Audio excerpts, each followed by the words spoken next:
Welcome to the Finjan Show, and thank you so much for joining us in another episode. In today's discussion, we wanted to talk about entrepreneurship and small business development, specifically in the arena of what we're going to call economic development and workforce development. And in the past few weeks, now that we are in an era that people are looking to fuel or make sure that there is some support for these startups as well as small businesses in their community, we have noticed that many times, unfortunately, many of the individuals are being asked to do such tasks were stuck, or sometimes they were looking for solutions, or sometimes they're actually really well experienced doing support for economic development, specifically in the entrepreneurship or small business arena. Now, if you've been doing economic development supporting large corporations, I wish you the best with that. And I think there are lots of ways that you can continue to do that. And there's nothing wrong with that. As a matter of fact, I think you should do more of it. I'm just focusing our conversation here on entrepreneurship, small business, and medium business or medium enterprises.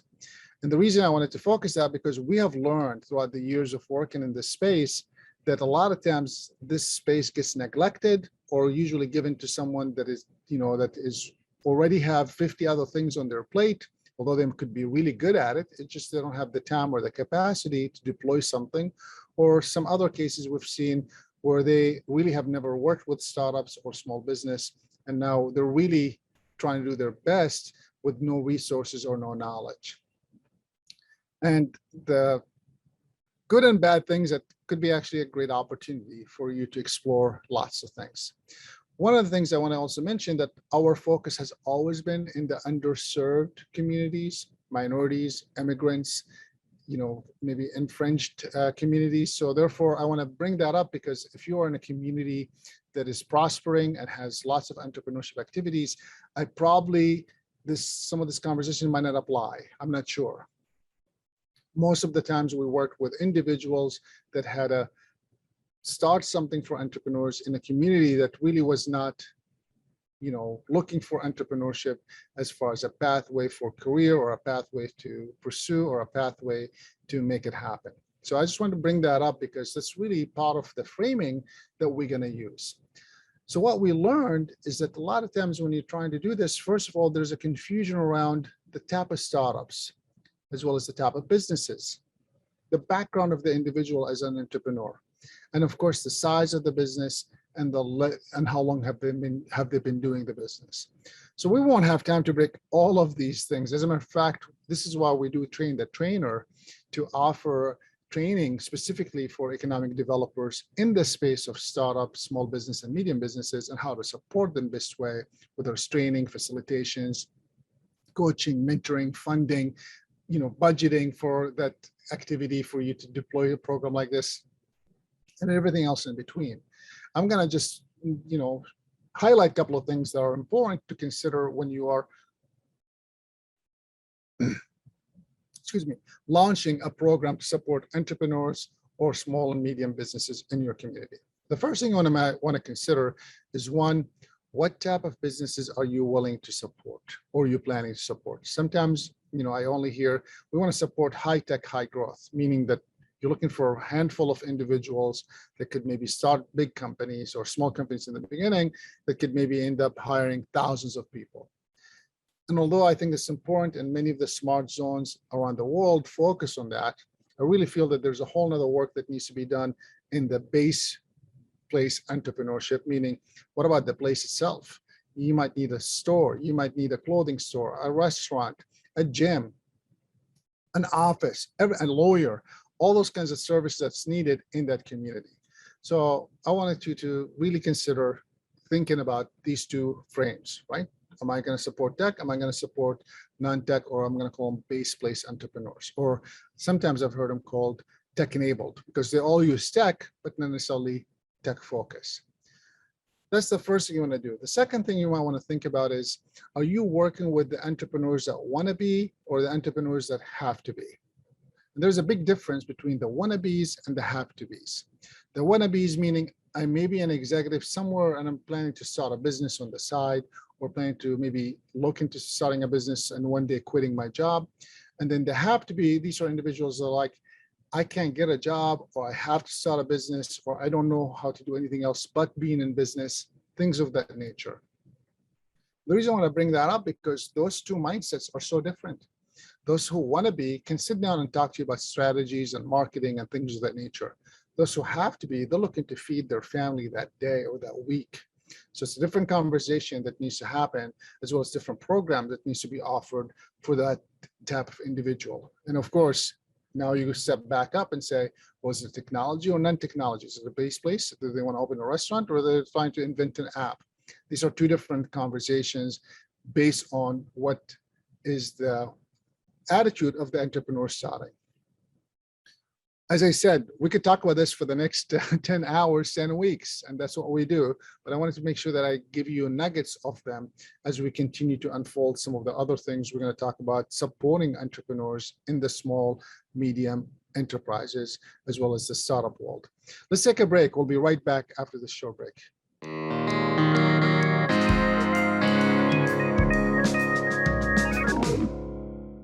Welcome back. Thank you so much for joining us at the Finjan Show. I'm your host, Faris Alami, and today we're discussing about entrepreneurship, small and medium businesses in the economic development space. So those who are supporting them, what should you be thinking about, or at least exploring when you're supporting them? And we just finished talking about the type of entrepreneur, so want to be or need to be. And then we talked about what kind of business, meaning startup in the technology world, or startup in the, I'm going to call it place-based or place-based entrepreneurship, or places that you need to go and visit.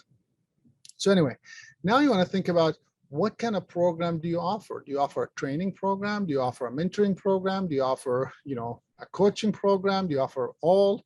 Do you offer a cohort style? Do you offer in a way that is just coming as you need it, when you need it? All those things are part of the equation that you're trying to figure out.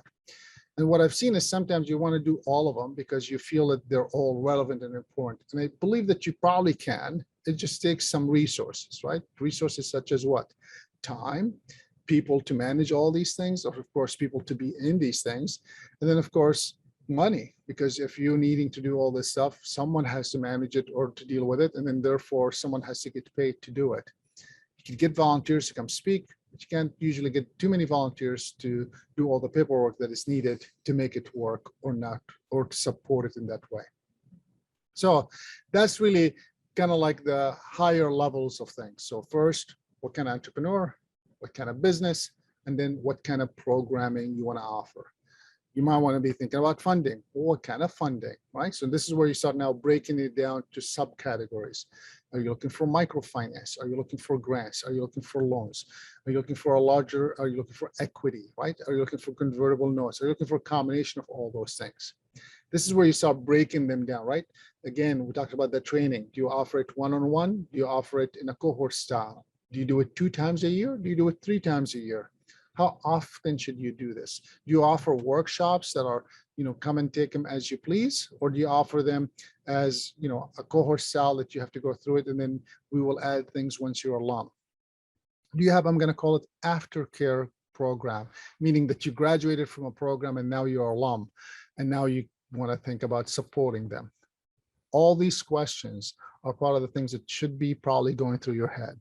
And it's okay to be somewhat thinking about all of them and where should you start. Of course, we would love to have a conversation about any of these things, but I'm sharing them with you today in the hope that as you hear them with this new frame, it might give you a better way to think about what do you want to focus on to at least launch that business or launch that support service, so therefore you can get some traction with the results. The last thing I want to say is you want to think about what kind of program do you offer for what kind of, activity that you wanted to do. And I mentioned that because, I'm lucky enough to work in many of these programs like a Fast Track or Growth Wheel or Resilient Entrepreneur Program or Exploring. There are many programs out there. Some of ours, some of them are different brands that we just, are affiliates of or represent in the community that we are in or globally. And the truth is there's just so many out there.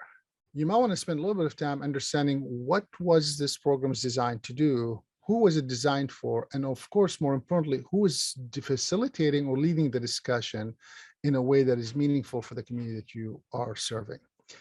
That's really, in a nutshell, the steps that you want to think about deploying a program in your community. So the first question is, what kind of businesses do I want to support?